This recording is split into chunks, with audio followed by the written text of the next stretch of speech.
السلام علیکم ناظرین، عوام انٹرنیشنل نیوز کے ساتھ میں ہوں آپ کی میزبان مونا خان، آپ کی خدمت میں ایک بار پھر حاضر ہوں۔ آج ہم بات کریں گے بلوچستان کے علاقے مچھ میں پیش آنے والا افسوسناک واقعہ، جس میں 11 مزدوروں کو اغوا کر کے بے دردی سے قتل کر دیا گیا۔ آج ہمارے اسٹوڈیو میں موجود ہیں ممتاز شخصیت سید زمان شاہ۔ آج ہم ان سے بات کریں گے اور ان سے پوچھیں گے کہ یہ کیا کہتے ہیں اور ان کی کیا رائے ہے کہ ہماری گورنمنٹ کو اس حادثے پہ کیا کچھ اقدامات اٹھانے چاہیے۔ جی السلام علیکم سر۔ وعلیکم السلام۔ جی سر، آپ کیا کہتے ہیں اس واقعے کے بارے میں؟ جو شہید کیے گئے ہیں یہ 11 مزدور، ان کے بارے میں آپ کیا کہنا چاہیں گے کہ ہماری گورنمنٹ کو اس پہ کیا اقدامات اٹھانے چاہیے؟ بسم اللہ الرحمن الرحیم۔ دیکھیے، اسلام دین امن ہے اور جو بھی امن کو تاراج کرتا ہے وہ مومن نہیں کہلاتا۔ جی ٹھیک ہے۔ سب سے پہلے تو دیکھیے کہ اس طرح کے واقعات اور مسلسل ایک ہی کمیونٹی کے ساتھ یہ کیوں رونما ہو رہے ہیں، پہلی بات تو یہ۔ اور دوسرا اس سلسلے میں جو میں عرض کرنا چاہ رہا ہوں وہ یہ ہے کہ حکومت کو بڑا سیریس نوٹ پہ اس کے ان عوامل کو دیکھنا چاہیے کہ جس کی وجہ سے یہاں ایکسیس ہوتی ہے، لوگ باہر سے آتے ہیں اور پھر آ کے اس طرح کے واقعات رونما ہوتے ہیں، اور پھر اتنے وہ بھیانک واقعات ہیں کہ اب جیسے اگر میں اس واقعے کے بارے میں آپ سے گزارش کروں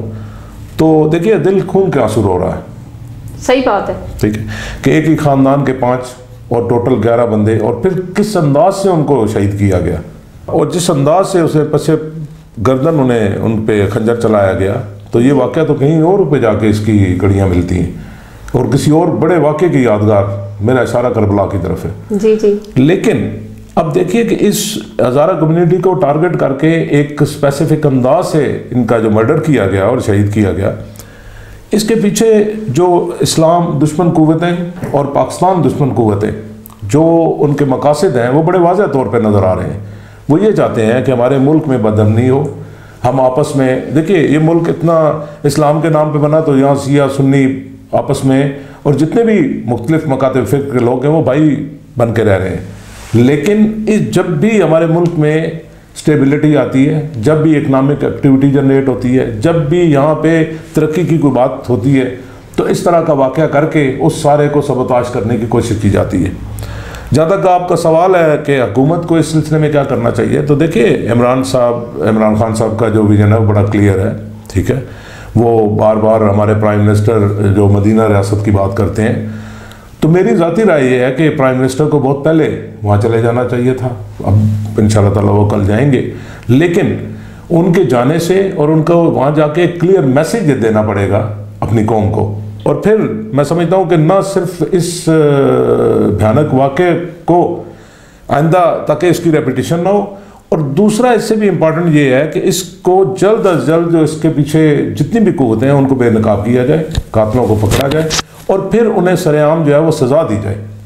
تو یہ اس حوالے سے میں جی بدقسمتی سے اس سے پہلے بھی کئی بار ہزارہ برادری کے بے گناہوں کو ناحق خون بہایا گیا ہے، تو کیا پہلے والے ملزمان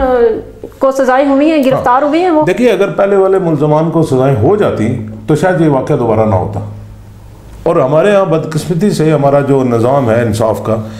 وہ اتنا گھسا پٹا ہے اور اتنی دیر سے انصاف پہلی بار تو ملتا نہیں، اور اگر ملتا ہے تو لوگ اس واقعے کو اس سرے سے بھول جاتے ہیں۔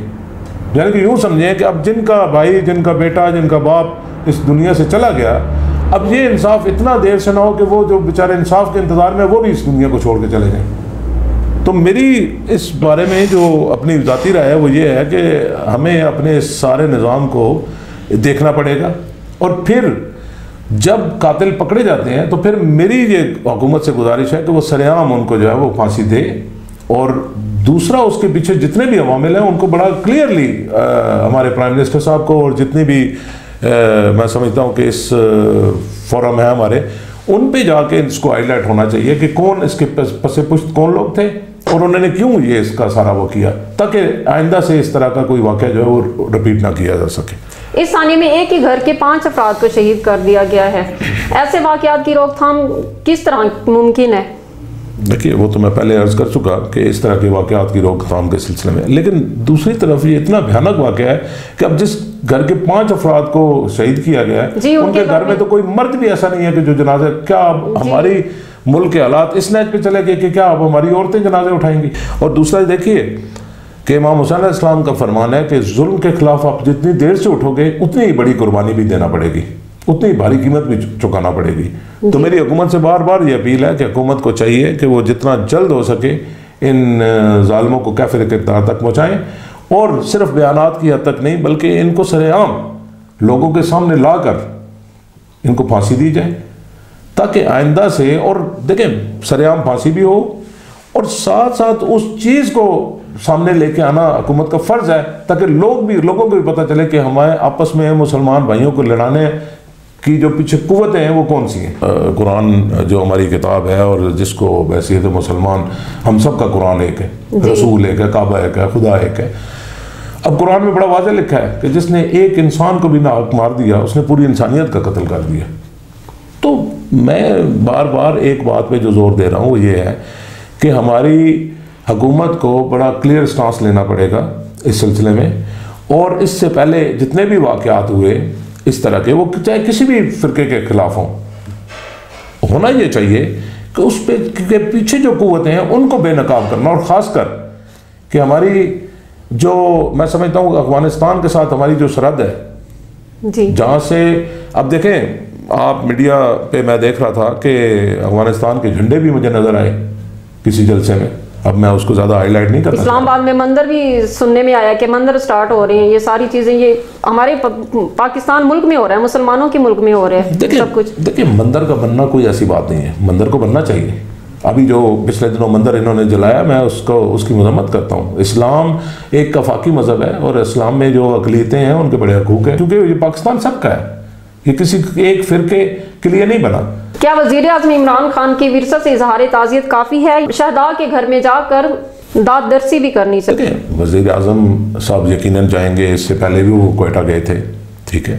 اور میں سمجھتا ہوں کہ مجھے کوئی ذرا بھی ڈاؤٹ نہیں ہے اپنے پرائم منسٹر پہ کہ ان کی نیت پہ شک کیا جا سکے. وہ بڑے کلیئر ماشاءاللہ اس حوالے سے ہیں, اور وہ یقیناً جائیں گے اور داد رسی ہوگی. اور مجھے پوری امید ہے عمران خان صاحب سے کہ وہ جا کے اور اس سارے کا جتنے بھی اس کے پیچھے ان کے بیچارے لواحقین ہیں ان کی داد رسی بھی ہوگی, اور اس جو ظلم ہوا ہے اس کے خلاف خان صاحب ضرور کھڑے ہوں گے. آنے والے دنوں میں ہمارے پاکستان ملک پہ کیا چیزیں نظر آ رہی ہیں, کیا چیزیں واضح ہو رہی ہے کہ ہمارے یہ جو دہشت گردی اتنی پھیلی ہوئی ہے اس کے بارے میں ہمیں ہماری گورنمنٹ کو سب سے پہلا کیا اقدام اٹھانا چاہیے؟ دیکھیں جو دہشت گردی کا یہ واقعہ ہوا, اب اس میں ایک طرف تو بار بار ہزارہ کمیونٹی کو ٹارگٹ کیا جا رہا ہے, جی, تو ہمیں یہ دیکھنا پڑے گا کہ یہ بار بار ہزارہ کمیونٹی کو ٹارگٹ کر کے کون سا میسج دینے کی کوشش کی جا رہی ہے, نمبر 1. نمبر 2, حکومت کو بہت سیریس نوٹ پہ یہ سارا کچھ کرنا پڑے گا, کیونکہ ابھی اگر اس کا تدارک نہ کیا گیا تو یہ صرف واقعہ ہزارہ کمیونٹی کے لیے نہیں ہے, یہ پاکستان کی جتنی بھی یہاں پہ لوگ بستے ہیں یہ سب کے لیے ایک تھریٹ ہے. تو میری حکومت سے گزارش ہے کہ حکومت اس سلسلے میں انتہائی سیریس نوٹ پہ جتنے بھی اقدامات ہو سکتے ہیں وہ سب اٹھائے. ہماری فورسز آرمی ہمارے ساتھ ہے, اور اس سے پہلے بھی جس طرح آرمی نے یہاں سے دہشت گردوں کو جڑ سے, پاکستان سے دہشت گردی کو جڑ سے ختم کیا, اور یہ دوبارہ سے کبھی کبھار اس طرح کے جو واقعات ہو رہے ہیں تو اس کے لیے ہمیں ہمارے جتنے بھی دستیاب وسائل ہیں ہم سب کو بروئے کار لاتے ہوئے حکومت کو, تمام اپوزیشن, حکومت, ہماری آرمی, ہماری فورسز, سیکورٹی فورسز جو بھی ہیں, ایجنسیز ہیں, وہ سب کو ایک ہی پلیٹ فارم پہ بڑے کلیئر میسج کے ساتھ جانا پڑے گا, تب جا کے اس طرح کے واقعات کی ہم سدباب کر سکتے ہیں. اور دوسرا, حکومت کو اتنا سخت اقدامات لینے کی ضرورت ہے کہ تاکہ دوبارہ سے اس طرح کے واقعات کی ریپیٹیشن نہ ہو. اور دوسرا, دشمن جو اس کے پیچھے ان کی نیتیں اور جو ارادے تھے وہ اپنے ارادوں کو ان کو بے نقاب کرنا انتہائی ضروری ہے, تاکہ ہمارے لوگ اس سے ایجوکیٹ ہوں اور ہم آپس میں بھائی بھائی بن کے اس ملک میں رہ سکیں. جی ناظرین, اسی کے ساتھ اپنی میزبان مونا خان کو اجازت دیجیے اور دیکھتے رہیے عوام انٹرنیشنل نیوز. اللہ حافظ.